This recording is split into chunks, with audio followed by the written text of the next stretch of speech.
Stay tuned for tonight's adventure with the Fat Man. Okay, here we go. Good morning, good afternoon, good evening, whatever time of day it is. I hope it's good to be where you are because I'm really excited to be here today. My name is Baltimore Fats, and we are Salt of the Earth. Yeah! Okay, so we're going to pick up in Munich, in Munchen, all right, because this is where Joseph von Euchschneider has gathered his team, his super team of Joseph von Fraunhofer and Pierre-Louis Guénon and Reichenbach, and they're going to change the face of science and spectroscopy. All right, but really the first thing they want us to know about Munich, Munchen, is that it's a global center of art, science, technology, finance, publishing, culture, innovation, education, business, and tourism. They have a very high standard and quality of living in Munchen. But I like what it says here. It says global center of art. And now there's a very interesting pairing of words because the center of something is very easy to determine on a two-dimensional image. But global is three-dimension, right? So to get to the center of a globe, you really have to sort of bisect it and dissect it to get to that center. So I don't know.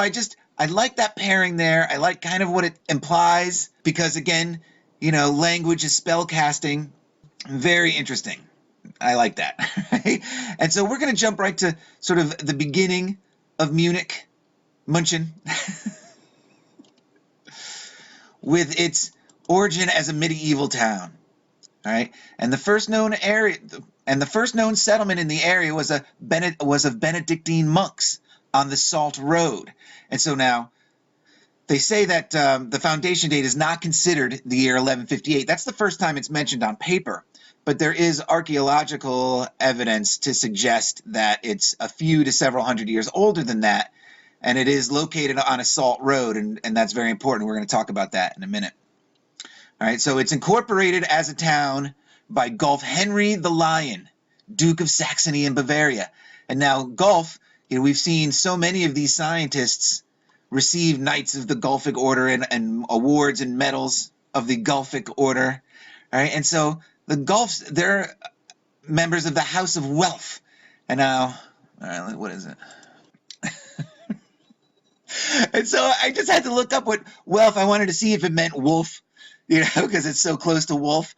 And so I'm scrolling through, right, and they're talking about the dynasty here and this 1911 Encyclopedia Britannica entry. And then for the Urban Dictionary, it says this. Now, I'm not going to read this, right? But this is unbelievable. I never heard that before. So let's see if there's a wealth definition. That is unbelievable. Especially you want to bring in breeding into the whole thing. That is nuts. Look at this. I mean, this is ridiculous. All right, so the wealth is a Germanic first name, right? Wealth. But then the Urban Dictionary again with this. You know, that is unbelievable. No idea. I can't. I want to say I'm speechless, but I can't find anything that makes me think that it's wolf or anything. Oh, we got some software terminology for it. Anyway, that's crazy. I didn't see that one coming. Right, I've done this a couple times already. See, I always leave little bits because I know I'm going to end up doing multiple takes, and I want some stuff to be fresh.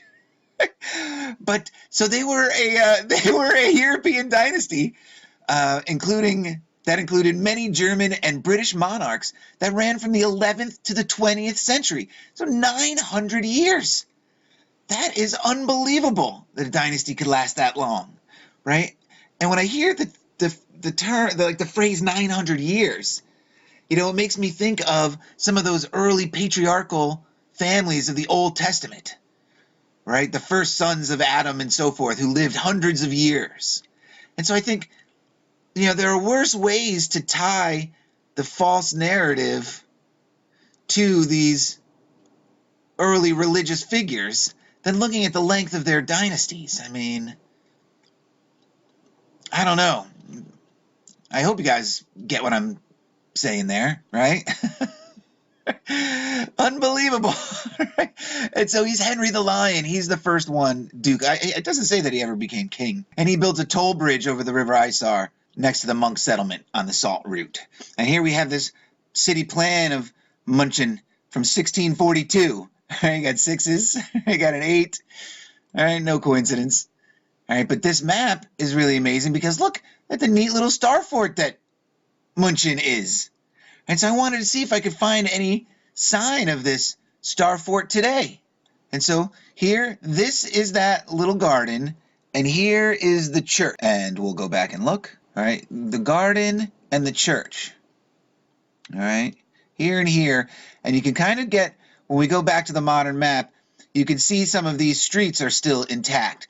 But like if this is a wall fortification around here or a moat or something like that, it's long gone. It's they've erased all trace of it.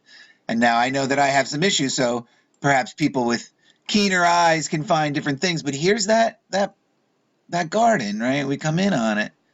I mean, they built up right all over it. Although when you pull away, you can still kind of follow the line a little bit. And the church here, you can see, this type of U-shaped or bell-shaped street still around the church. And so I thought that was kind of cool. Really could not find any trace of this star fort in the modern map. They really did a great job of building over that.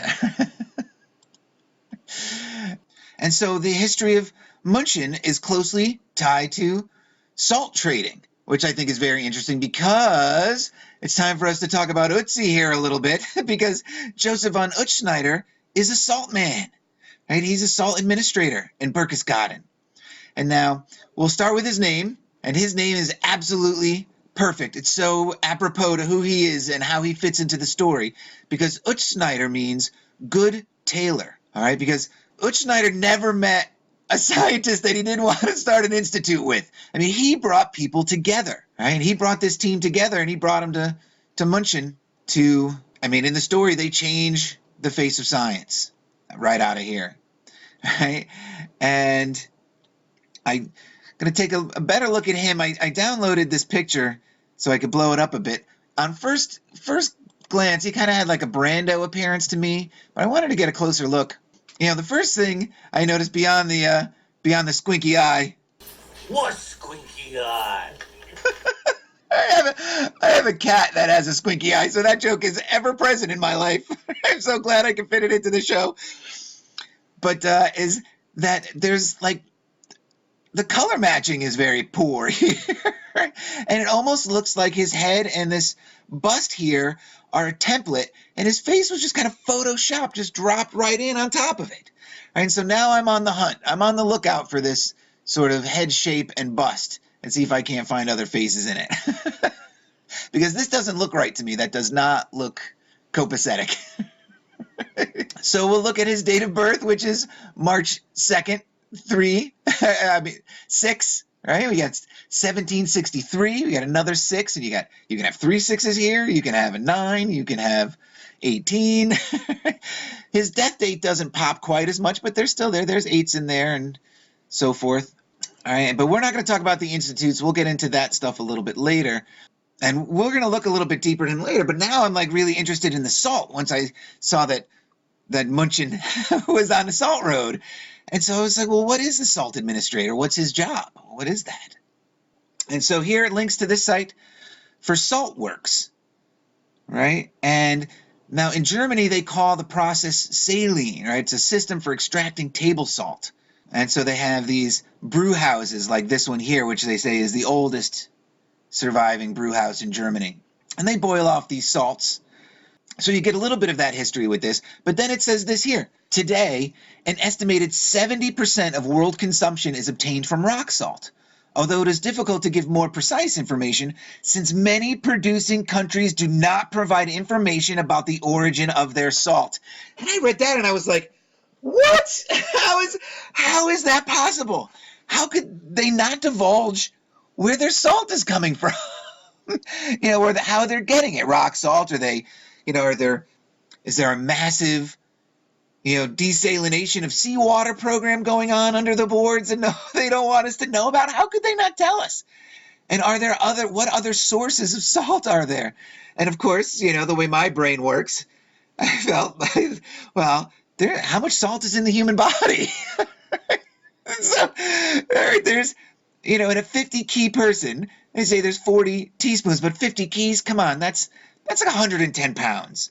So I'm going to be generous, and we'll go 75, which would bump this to 60 teaspoons of salt, which is about 3/4 a pound of salt in the human body. And if 200-pound person would have a pound of salt in their body. I thought that was really unbelievable, because why would they not disclose where they were getting their salt from? And thinking about this from the human body thing, and now thinking that salt is mined in this way. And so thinking about that and thinking that salt is mined, it brought my mind to the whole mud fossil idea, and that like mountains are just giants. Right? And here's some pictures here, and one of my favorite channels is Wise Up. I'm not as up to date on the mud fossil stuff as I was a few years ago, but it's an idea that stayed with me, and it's one that I think really plays into the false historical narrative as it's coming to me. And I talked about it in one of my earlier episodes about the mud of the Chesapeake Bay and how it was the best mud ever, and its possible magnetic properties, and why it was made the best bricks ever. Right? And that it could have been coagulated blood from a fallen giant. All right? And salt is mined. And so I don't know. This just kind of brought a connection there. I thought that was pretty unbelievable.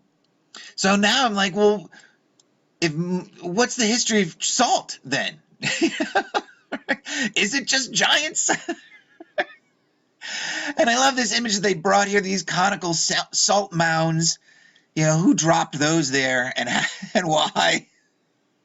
And it's no coincidence that they sort of fall into this conical shape, I'm sure. All right, but salt is a crystal. All right, and let's get to salt in the ancient world, shall we?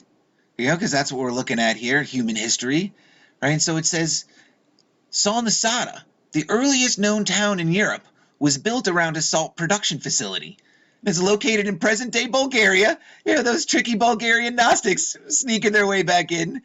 All right, and the town was thought by archaeologists to have accumulated wealth by supplying salt through the Balkans.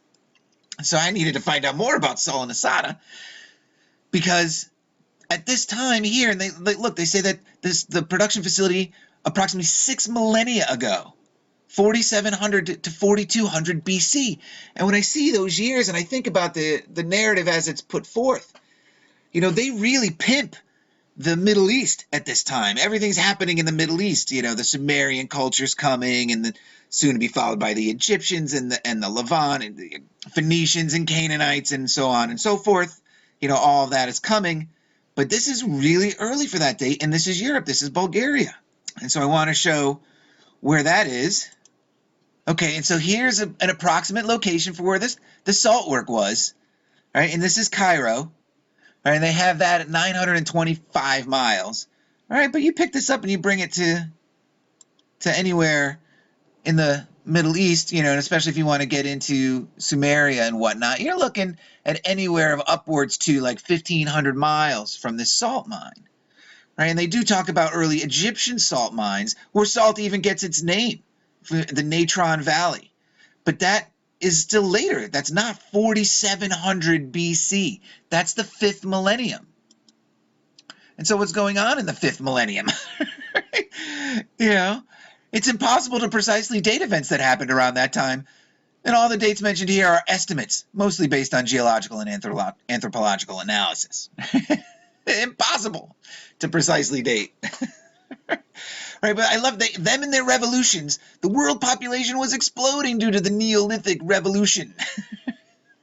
So many revolutions. But it says here in Europe, there's this Kukutenti Tripolia culture beginning around 4800 BC into Moldova. Right, and so this is the Romanian, Ukraine, Bulgarian neighborhood, right? And they say that it was, the majority of it was settlements of high density, small towns spaced about 3 kilometers apart, all right, concentrated along these river valleys. All right, so not quite nomadic, but well spaced apart. And again, in direct opposition to what they have going on in the Middle East, which is these massive cities being built, with full-scale religion and taxes and everything else all worked out and ready to go right after this population explosion of the Neolithic revolution. Unbelievable. Can you say reset, boys and girls? Right, but it's most notable for the fact that they abandoned these settlements after about 60 to 80 years, and they burned them down and then rebuild on top of them. And they found layer upon layer of this. On one site in Romania, 13 habitation levels going back. So again, that fire motif of burning to the ground and then rebuilding, 4,000 BC, 6,000 years ago. Right, and they have a salt mine, like a dedicated salt city in Bulgaria, this Solnit Sada, right? Just sitting there. Who's using this? Are they just like, is it like just like an anthill and they're coming from this region down to get their salts? Is this salt being imported to the Middle East? It seems like a pretty big operation they got going on there, because it was a walled settlement. It was a walled settlement.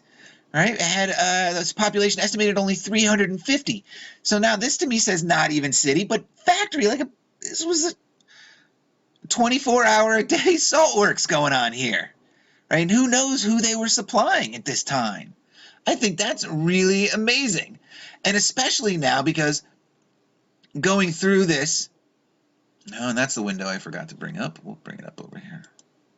And so now what really sort of got this story going, especially, the whole Heart of Glass, because that's what this is all about, is about glass. And so now the interesting thing about all of this, and tying it back to, this salt roads coming out of Bulgaria here. Munich was founded on a salt road, and Euchschneider was the manager, the salt administrator for Bavaria.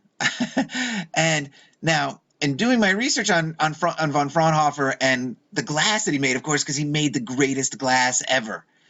And I started thinking, I didn't really know much about glass other than how ubiquitous it is in today's society. We only think about glass in terms of how we need it, and something to drink out of, something to see through, to help us read better, watch TV better with television screens and smartphone screens and stuff like that. The everyday uses of glass, but it's so ubiquitous in our lives, we don't really think much about it. So I wanted to find out some stuff about glass. Right? And they go right into it here and its uses and stuff. And it says that it has uses in optoelectronics. And that's the thing about it, because what is glass? Well, it's silica. All right, the primary constituent of sand, but silica is quartz. And quartz and so many other crystals have, transmittive, I guess is the word I'm looking for, powers. Right? And so they're very useful in electricity. And we're going to get into that a little bit later. But it's a silica, but it's quartz. Right? When I see that it's a silicon oxygen tetrahedra, and I love the image here for the tetrahedral molecular geometry, because I think, I'm sure I can find a cheesy science fiction movie that has this exact shape as its space stations. I got to believe that that's out there. All right, and that they talk about how the perfect shape is a 6-sided pyramid somewhere in here. But that it's the second most abundant mineral on the Earth's continental crust behind feldspar. And now, making the connection with what salt could be, the giants, right? And seeing silicon, the other concept that kind of is tying in to me a little bit here is the no trees on flat Earth concept here, where there were these giant silica trees and vegetation all over the Earth, right? And that what we have today as the surface of our world, our realm, the crust and so forth, is just quarry waste. That's all it is, right? And so thinking that glass is made of silica quartz, and the silica quartz, right, comes from sand. And what is sand? And what is this? Is all just crushed rock, from mining. It's the detritus. It's what's left behind. It's the sawdust of rock. And so I thought that was really kind of an amazing sort of connection to kind of make that what they're using to make the glass with, and perhaps maybe why von Fraunhofer's glass was so great, is because that it at one time was a living organism, living silica, and that could they be using the chemistry and the science that they're putting forth with this historical narrative to hide the fact that there could have been silica life in our very recent past, 10,000 years ago or less. A nice kind of interesting twist to bring in. And if you have not watched No Trees on Flat Earth, I highly recommend it. It's an idea that has stayed with me since I watched it. This translation was published in 2017, but I'm absolutely confident I saw it a few years before that. I don't know, maybe a Mandela effect happening there. I don't know. Really unbelievable that I could tie all of this together through Muncheon. And because there's other uses for crystals too, right? And crystals can be used to heal. And so and not only that, they're also precious, semi-precious gemstones that are used for currency and to establish a value and so forth, right? But in terms of the healing power, so I searched healing power of crystals to see what I could find. And the first one that I get is this crystal healing, stone cold facts about gemstone therapy, I think that's going to say. All right, and then the second one is this healing crystals, finding the right one for you, and then energy muse, and so forth. Right, crystal healing, there's a Wikipedia for it. But I wanted to look at this one. Where is it? All right, stone cold facts. And now I'm not going to read it, but what they're going to talk about is it's a double-blind test where they give a group of people a real crystal and a group of people a fake crystal, and they're sequestered to meditate with it for 5 hours or 10 hours or something like that. And the incident of improvement, there was no difference in incident from one group to the next. So they concluded that there was no power in the crystal and that it was placebo effect. And I think that's kind of deceitful because what that does is it discredits the power of belief. They have plenty of data on the power of belief. They just choose to call it placebo effect and use that to negate other aspects of science that don't fit their paradigm. All right, but what is live science? Where does live science come from? How is it that live science is qualified to teach me about this? And so live science is a part of Future US Inc., an international media group and leading digital publisher. All right, and so here they are. Here's Future US, right? Brands, services, investments in the future.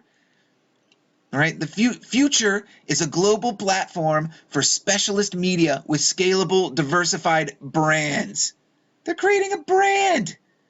Their science is a brand. We connect people to their passions through the high-quality content we create, the innovative technology we pioneer, and the engaging experiences we deliver.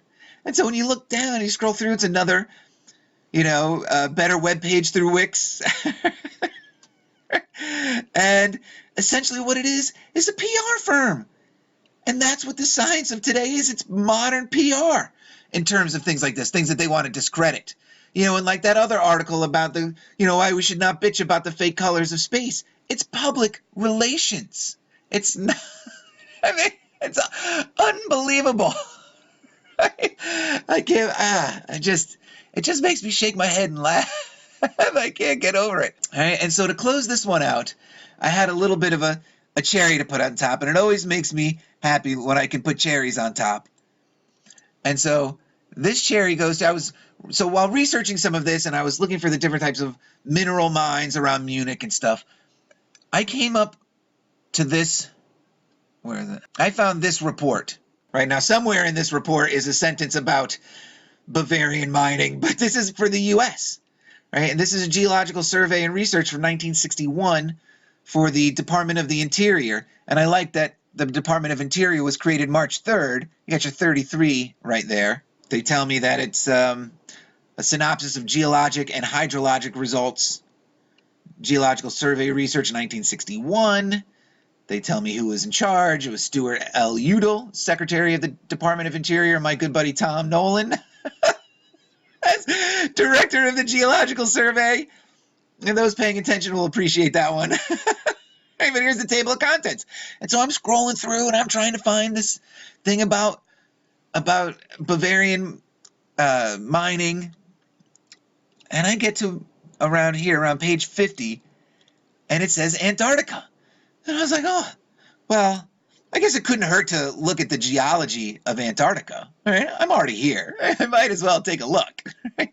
So let me scroll ahead to page 50.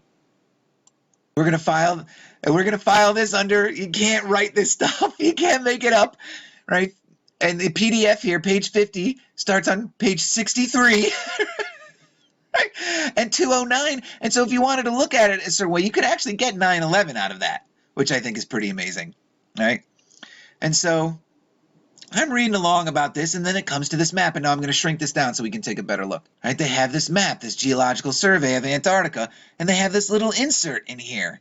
And I'm looking at that, and I'm going, now I'll be darned if that point right there does not look like the exact point I found on Antarctica that kicked off the whole Bam Googled episode. I was like, that's unbelievable. I have to double check, and let's take a look at that. All right, so here we are with the Google Earth, the regular Google Earth, not Google Earth Pro, because it kind of shows up better. And I love they got a phase. And I think they put stars in. I don't remember if the last time I was on here they had stars back there or not. I wasn't paying attention.